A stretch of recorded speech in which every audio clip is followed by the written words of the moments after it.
Le monde a été surpris par l'arrivée du Covid-19 pour beaucoup de raisons.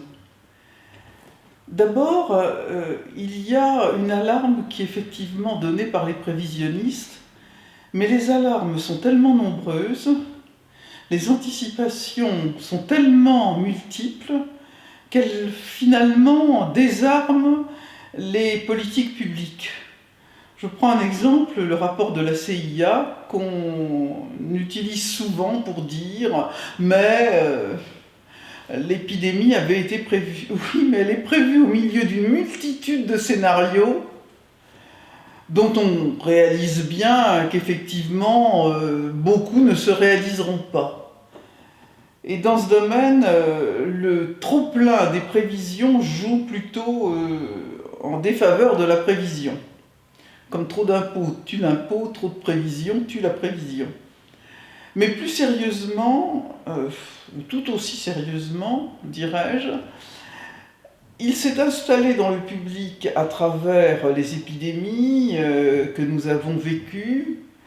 Il s'est établi une sorte d'arrogance occidentale qui a classé le risque épidémique comme un risque de pays émergents, de pays pauvres, de pays à faible armature sanitaire et tout particulièrement hospitalière.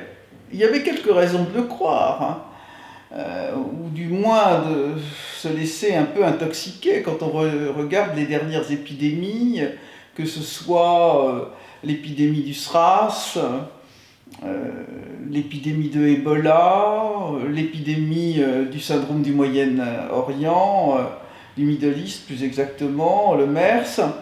On avait le sentiment que c'était quelque chose d'exotique, mais que d'une certaine façon, ces pandémies venaient se fracasser devant le niveau de vie, l'armature sanitaire des pays occidentaux. Et là, le réveil a été brutal. Cette pandémie, elle a touché même des pays à très forte armature sanitaire. Elle se glisse dans chacune des failles de nos organisations sociales, économiques et sanitaires.